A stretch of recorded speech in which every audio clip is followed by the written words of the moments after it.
Health anxiety does not care how much scripture or theology you know. You can believe, really believe that God is sovereign over everything, including your body. You can know deep within your heart and your mind that fear doesn't get the final word.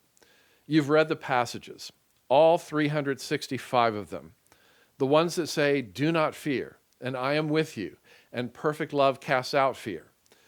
You've sat through the sermons. Some of you have even preached those sermons. And still, in the quiet of the night, the spiral starts. The internet search bar opens, and your body, the one body you've been given to live in, begins to feel less like a home and more like a threat. That gap between what you know and what your body does with what you know is what I want to address today. The good news is that when we feel afraid, Scripture doesn't just hand us more information and wish us well. It does something more personal than that. It reorients us toward a person, toward Jesus himself, who enters our world not as a distant theologian, but as what he once called himself, a physician, a doctor who comes to those who are sick and know it, not to those who think they're well. Let's start with Psalm 139, which is one of the most intimate psalms in the entire collection. It opens like this: "O Lord, you have searched me and you know me. You know when I sit down and when I rise up. You discern my thoughts from afar. You search out my path and my lying down and are acquainted with all my ways." The psalmist goes on, "Where shall I go from your spirit? Or where shall I flee from your presence?" And then near the end, he does something striking. He invites the very searching he has been describing. "Search me, O God, and know my heart. Try me and know my anxious thoughts." Most anxious people do not experience being seen and known as a comfort. They experience it as vulnerable exposure. The body already feels like it's under scrutiny. Every symptom carries the weight of a potential verdict. The last thing a health-anxious person typically wants is more and deeper examination. So when the psalmist invites God to search him and know his anxious thoughts, it can sound less like an embrace and more like handing yourself over to a diagnostician who will simply confirm what you already fear. But that is not the kind of God we encounter in Psalm 139. In the 18th century, a young American missionary named David Brainerd kept a journal that became one of the most widely read spiritual documents of his era.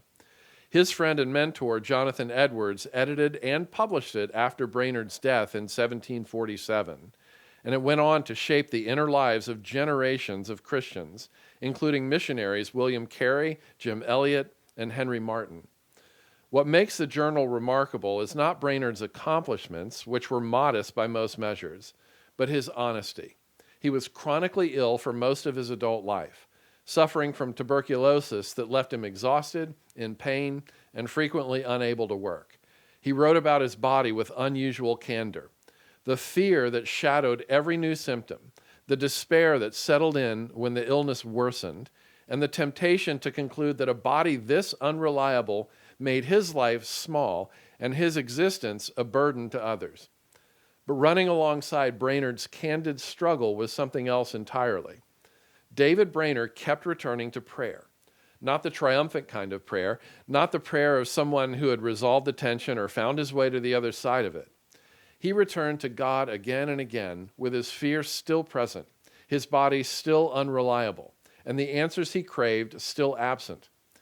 In one journal entry, he wrote that he had nothing to offer God except his wretchedness, and so that's what he brought to God. He brought his anxious heart and his failing body. He brought his doubts and his fearful thoughts and prayed about them openly. He didn't wait until he felt better or more composed or more worthy. He showed up as he was. And what he found again and again was that the God he drew near to had already drawn near to him completely and had never turned away. That's what Psalm 139 is describing. The God who searches and knows you is not a diagnostician scanning for failure. He is a Father who has already seen everything and is not alarmed, not disappointed, and not absent. Even the darkness is not dark to you, the psalm says. There is no condition of your body, no depth of your fear, no hour of the night when the mental spiral starts that places you outside of his sight or outside of his care. The gospel has something specific to say about the spiral itself. The late night Google search, the WebMD rabbit hole, the urgent need to know what might be coming so you can prepare for it or prevent it or control it. We've all been there. Underneath all of that is an exhausting attempt to know what only God can know, to get ahead of the unknown, to see around the corner. Some call this future tripping. What Psalm 139 offers is a different kind of knowing altogether. Not your knowing beyond any doubt the nature of your own condition and diagnosis, but God's knowing of you.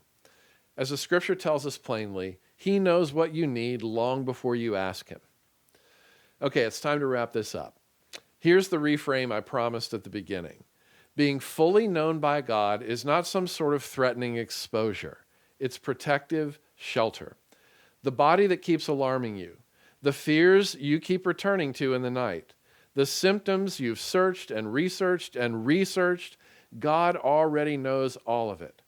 Just like he knows the exact number of hairs on your head, cells in your body, and neural pathways that give rise to your anxious thoughts. He knew it all before you noticed it in yourself. The most stabilizing thing available to an anxious heart is to be completely seen and completely known and completely loved and kept and held all at the same time and all by the same God, Creator, King, and Father. David Brainerd brought his frightened, ailing body to God for years without resolution or cure, and then he died at age 29. His journals don't reveal a man who finally found peace through better theology or improved circumstances. They reveal a man who found the God who had already found him.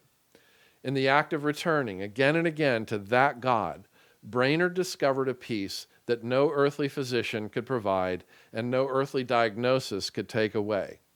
You can do the same. Not with the anxiety resolved first, not once you feel steadier or more certain or more worthy of being received. As you are, with the fear still present, you can bring the body you're afraid of to the one who already knows it completely, who knew it before you did, and who has not, even once, looked away from you. Jesus did not say, "Come to me, all who are rested and have it together." He did say, "Come to me, all you who are weary and burdened." That invitation has your name on it. It has always had your name on it. He is not waiting for you to get better. He will take care of that. If not in this life, then most certainly in the life to come. But what he is waiting for is you.